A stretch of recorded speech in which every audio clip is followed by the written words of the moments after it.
In this position, Bobby Fischer played bishop to e6. Donald Byrne cannot take the offering. Why? Not because I'm going to take back, but because you've cleared out this diagonal to the king. The game will end with check. You can't go here because my queen comes in and its mate, guarded by my knight. So this, and now we would get one of the most beautiful tactical sequences in all of chess, the smothered mate.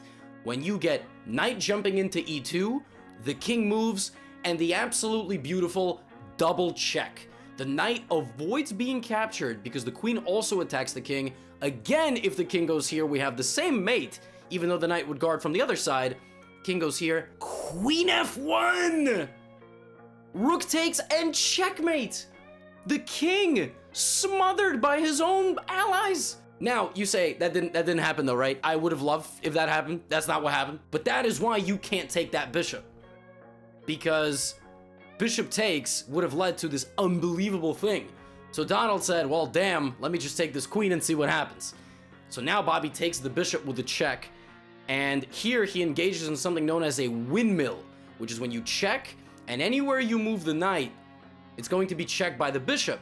So first, he takes the free pawn, then he goes back, then he checks this way, and then he takes the bishop first to create a threat on the rook and the queen. And then once the queen moves, he plays rook a4. He still doesn't take because he wants to guard everything.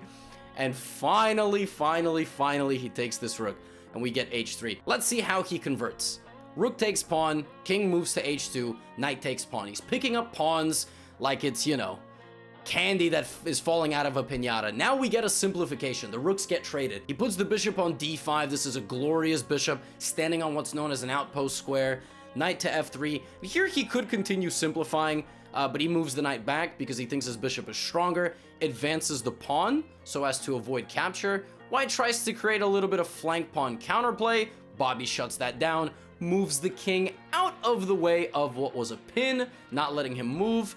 Activates his dark squared bishop, the last piece, which has not been in the game for forever, actually. Did that bishop ever move? Did this bishop ever move? It took the bishop like 35 moves, but the bishop got involved. And now, in this position, we have what's known as a mating net, which to some of us might sound nice, but to Donald Byrne definitely does not.